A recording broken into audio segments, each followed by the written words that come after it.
નમસ્કાર મિત્રો, ઓમ એસ્ટ્રો વર્લ્ડમાં આપ સૌનું સ્વાગત છે. હું છું કલ્પેશ ભટ્ટ, આણંદ, ગુજરાતથી. મિત્રો, અંગ્રેજી વર્ષ 2026 શરૂ થઈ ચૂક્યું છે અને આ વર્ષને સૂર્યનું વર્ષ ગણવામાં આવે છે અંકશાસ્ત્રની દ્રષ્ટિએ.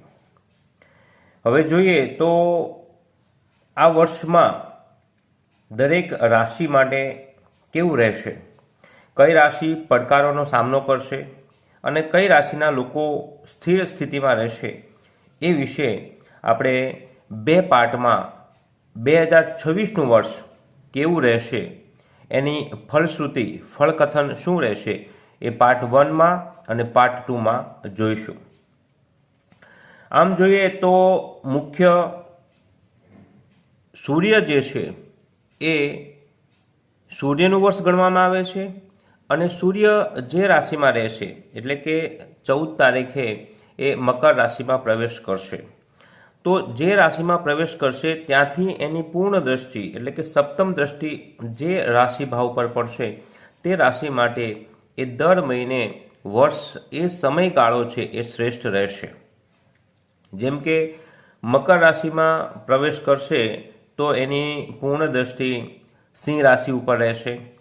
પછી મકરમાંથી એ મીનમાં પ્રવેશ કરશે તો એ કન્યા રાશિ માટે એ મહિનો છે એ સફળ રહેશે, સારો રહેશે એવું ગણવામાં આવે છે. શનિ છે એ આખા વર્ષ દરમિયાન મીનમાં જ રહેશે, જ્યારે આ વર્ષે રાહુ અને કેતુ છે એ પોતાનું સ્થાન બદલશે એટલે કે રાહુ મકરમાં અને કેતુ છે એ કર્કમાં પ્રવેશ કરશે. તો ચાલો જોઈએ પાર્ટ 1માં પ્રથમ 6 રાશિ વિશે કે આ વર્ષ એ લોકો માટે કેવું રહેશે. સૌ પ્રથમ મેષ રાશિ.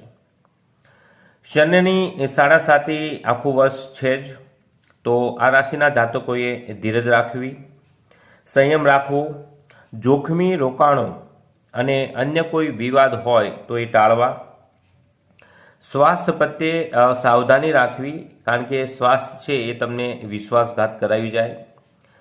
મુખ્યત્વે હનુમાનજીની આરાધના કરશો તો આ વર્ષ છે એ તમારા માટે શાંતિથી નીકળી જશે. વાહન ચલાવતા ખાસ સાવધાની રાખવી. વૃષભ રાશિના જાતકો માટે આ વર્ષ અનુકૂળ રહેશે. પ્રગતિના દરવાજા ખુલવાની અપેક્ષાઓ અને આશાઓ દેખાઈ રહી છે. તમારું કામ છે એ ઝડપથી પૂર્ણ થાય. પૈસાનો પ્રવાહ સતત વધશે એવું લાગી રહ્યું છે. નવી તકો મળે. સ્વાસ્થ્ય જો નરમ ગરમ હોય તો એમાં સુધારો થાય. પ્રેમ સંબંધો સફળ થાય. હા, વિદેશ જવાની જેમની ઈચ્છા છે એમની કદાચ એ સ્વપ્ન પૂરું થાય. અહંકાર ટાળવો અને વૃષભ રાશિના જાતકોએ લક્ષ્મીની પૂજા ખાસ કરવી. મિથુન રાશિના જાતકો માટે આ વર્ષ નવી તક, નવા નાણાકીય લાભની શક્યતાઓ લઈને આવી રહ્યું છે. વિદેશ ગમન પણ બની શકે. સાથે સાથે પરિવાર અને મિત્રોનો સહયોગ તો મળશે જ. વિવાદોમાં જીત મેળવશો. જીવનસાથી તરફથી ખુશી મળે. ઉપરાંત અન્ય તમે જે કંઈ સ્વપ્ન જોયા છે એ આ વર્ષે પૂરા થાય એવું જણાઈ રહ્યું છે. ગણપતિની પૂજા આ વર્ષ દરમિયાન ખાસ કરવી આપ માટે લાભદાયી રહેશે. આગળ જોઈએ કર્ક રાશિના જાતકો માટે. કર્ક રાશિના જાતકો માટે શરૂઆતમાં એટલે કે પ્રથમ 4 માસ છે એ આવક ધીમી રહે, પરંતુ વર્ષના મધ્યભાગથી સંપત્તિ જે છે એ મળે. વારસાઈ સંપત્તિમાં લાભ મળે અથવા તો અન્ય કોઈ વિવાદોની એવી બાબતો છે જેમાં તમારો વિજય થાય. પ્રમોશન મળે. અટકેલા ભંડોળ પાછા મળે. ખાસ કરીને કર્ક રાશિના જાતકોએ સપ્ટેમ્બર અને ઓક્ટોબરમાં સાવધાની રાખવી. આ સમય દરમિયાન આગથી, પાણીથી બચવું. ભગવાન શિવની પૂજા અને અર્ચના કરવી હિતાવહ રહેશે. આગળ જોઈએ સિંહ રાશિના જાતકો માટે વર્ષ 2026 કેવું રહેશે. શનિની દશા આખા વર્ષ દરમિયાન આ જાતકો માટે રહેશે. ખર્ચ અને ઘરેલું સમસ્યાઓ વધી શકે છે. પૈસો આવશે, તમે જે કંઈ વ્યવસ્થા કરેલી છે એમાં ધન આગમન થતું રહેશે, પરંતુ બચત કરવી તમારા માટે મુશ્કેલ બનશે અને એવું પણ બને અણધાર્યા ખર્ચા પણ તમારા માટે થઈ જાય. તો જોખમી રોકાણ જો કરતા હો અથવા તો એવો કોઈ બિઝનેસ કરતા હો કે જેમાં વધારે પડતું પૈસાનું રોકાણ હોય તો થોડી સાવધાનીથી અને ટેકનિકલી આગળ વધવું, લોન ટાળવી અને બિનજરૂરી સંબંધોથી દૂર રહેવું. ઘણીવાર એવા સંબંધો હોય કે એમાં જાતક છે એ ખેંચાઈ આવતો હોય, મળતું કંઈ ન હોય છતાંય ખેંચાયા કરે, તો એવા સંબંધો ટાળવા. હનુમાનજી અને ગણેશજીની પૂજા કરવી, મંત્ર જાપ કરવા, દર શનિવારે હનુમાનજીના દર્શને જવું.